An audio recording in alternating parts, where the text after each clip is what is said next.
मैं रीना आपके अपने channel Leena kitchen and Indian culture में स्वागत करती हूँ। तो अभी अभी शीतला माता गई है और अब इसके जस्ट 3 दिन बाद में आती है दशा माता। तो हम सुनेंगे दशा माता की जो सबसे पौराणिक कथा उसके बारे में सुनेंगे। तो चैत्र मास की दशमी तिथि को दशा माता का पर्व मनाया जाता है और इस दिन दशा माता की कथा पढ़ने से 10 गुना अधिक फल मिलता है। मान्यता है कि दशा माता की पूजा और कथा पढ़ने से घर में सुख समृद्धि आती है। तो आइए सुनते हैं हम दशा माता की कथा। एक राजा था जिसका नाम नल था और उनकी रानी का नाम दमयंती था। वह बड़े प्रेम से राज्य करता था और एक दिन एक ब्राह्मणी पानी आपके पास आई और उस ब्राह्मणी रानी के पास आई। उसने गले में पीला डोरा बांधा था।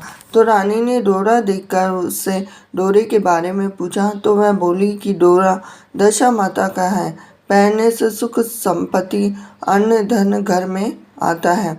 उसने रानी को भी एक डोरा दे दिया। रानी के गले में जब वो हार देखा तो उसे बड़ा आश्चर्य हुआ कि यह गले में आपने हार क्यों पहन रखा है। तो राजा नल ने उसके बारे में पूछा। रानी ने सारी बात बता दी। राजा बोले, तुम्हें किस चीज़ की कमी है, इस डोरी को तोड़कर फेंक दो। तो रानी ने देवी का आशीर्वाद कहकर उसे तोड़ने से मना कर दिया, पर राजा ने डोरा तोड़कर फेंक दिया। रानी बोली, राजन, यह आपने ठीक नहीं किया है। इसके बाद उस रात राजा के स्वप्न में 2 स्त्रियां आईं। उन दोनों में से एक स्त्री बोली कि राजा, मैं यहाँ से जा रही हूँ। दूसरी स्त्री बोली, राजा, मैं तेरे घर आ रही हूँ। तो राजा को लगातार यह सपना 10 से 12 दिनों तक आया। रोजाना ऐसा सपने आने से राजा उदास रहने लगा और रानी ने उदासी का कारण पूछा तो राजा ने स्वप्न की बात बता दी। रानी ने राजा से उन दोनों स्त्रियों का नाम पूछने को कहा। तब राजा ने उनसे उनके नाम पूछे तो जाने वाली स्त्री ने अपना नाम लक्ष्मी और आने वाली स्त्री ने अपना नाम दरिद्रता बताया। लक्ष्मी के जाते ही सब सोना चांदी मिट्टी हो गया और रानी सहायता के लिए अपने सखियों के पास चली गई। लेकिन रानी का बुरा हाल देखकर कोई भी उनसे नहीं बोला। दुखी मन से राजा रानी 5 बरस के राजकुमार के साथ जंगल में कंदमूल खाकर अपने दिन बिताने लगे। चलते राजकुमार को भूख लगी तो रानी ने कहा कि यहाँ पास ही एक मालन रहती है जो मुझे फूलों की माला देकर जाती थी। उसने थोड़ा छाछ दही मांगाओ। तो राजा मालन के घर गया और दही बिलो रही थी। तो राजा के मांगने पर उसने कहा कि हमारे पास तो छाछ दही कुछ भी नहीं है। राजा खाली हाथ लौट आया और आगे चलने पर एक सांप ने कुंवर को डस लिया। राजकुमार की मृत्यु हो गई। विलाप करती रानी को राजा ने धैर्य बंधाया और इसके बाद वह दोनों आगे चले गए। राजा 2 तीतर मार गए, बुने हुए तीतर भी उड़ गए। उधर राजा स्नान कर धोती सुखा रहे थे तो धोती उड़ गई। रानी ने अपनी धोती फाड़कर राजा को दी और वे भूखे प्यासे ही आगे चल दिए। कुछ आगे चलकर राजा के दोस्त का घर आया। वहां आकर उसने मित्र को अपने आने की सूचना दी। मित्र ने दोनों को एक कमरे में ठहरवाया और वह मित्र ने लोहे के औजार आदि रखे हुए थे। तो देव योग से वे सारे औजार धरती में समा गए और चोरी का दोष लगने के कारण वे दोनों रातों रात वहां से भाग गए। आगे चलकर राजा की बहन का घर आया और बहन ने अपने एक पुराने महल में राजा और रानी के रहने की व्यवस्था की। सोने के थाल में उन्हें भोजन भेज तब कर थाली मिट्टी में बदल गई। तो राजा बड़ा लज्जित हुआ, थाल को वहीं गाड़ कर दोनों फिर चले गए। आगे चलकर एक साहूकार का घर आया तो वह साहूकार राजा के राज्य में व्यापार करने जाता था। तो साहूकार ने भी राजा को ठहरने के लिए पुरानी हवेली में सारी व्यवस्था कर दी। अब पुरानी हवेली में साहूकार की लड़की का हीरो का हार टंगा हुआ था।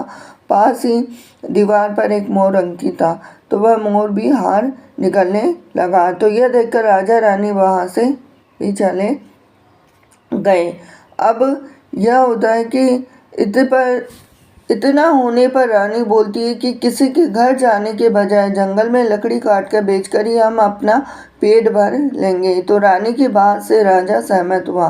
दोनों एक सूखे बगीचे में पहुंचे और उन दोनों के वहां पहुंचे ही बगीचे हरा भरा हो गया। यह देखकर बाग का मालिक बहुत प्रसन्न हुआ और उसने देखा वहाँ एक स्त्री पुरुष सो रहे थे। उन्हें जगाकर बाग के मालिक ने पूछा, तुम कौन हो? तो राजा बोला, मुसाफिर है, मजदूरी की खोज में इधर आए हैं। यदि तुम रखो तो वहीं मेहनत मजदूरी करके पेट पाल लेंगे। इसके बाद बगीचे के मालिक ने उन्हें अपना यह नौकरी पर रख दिया। एक दिन बाग की मालकिन भी शारदा देवी की कथा सुन रही थी, डोरा ले रही थी। तो रानी के पूछने पर उसने पूछा कि ये शारदा देवी का डोरा है। तो रानी ने भी कथा सुनी, डोरा लिया। राजा ने फिर पत्नी से पूछा कि यह डोरा कैसा बांधा है। तो रानी बोली कि यह वही डोरा है जिसे आपने एक बार तोड़कर फेंक दिया था और इसका अपमान किया था।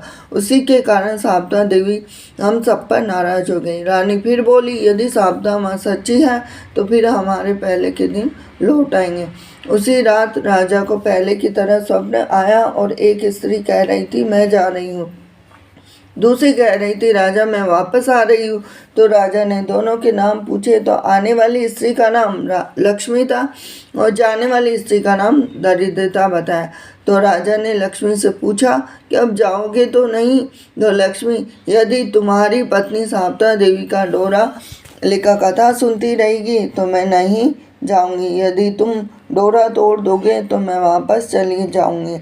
बाग की मालकिन वहाँ पर रानी को हार देने जाती है और दंपति हार गूंथ कर देती है। हार देखकर रानी प्रसन्न हुई और उसने पूछा कि हार किसने बनाया है। तो मालन ने कहा कि यदि पति पत्नी बाग में मजदूरी करते हैं उन्होंने ही बनाया है। तो रानी ने मालन को दोनों परदेशियों के नाम पूछने को कहा। तो उसने राजा नल, उन्होंने अपना नाम नल दमयंती बता दिया। मालन दोनों में से समय याचना करने लगी। राजा ने उससे कहा, इसमें तुम्हारा कोई दोष नहीं है, हमारे दिन ही खराब थे।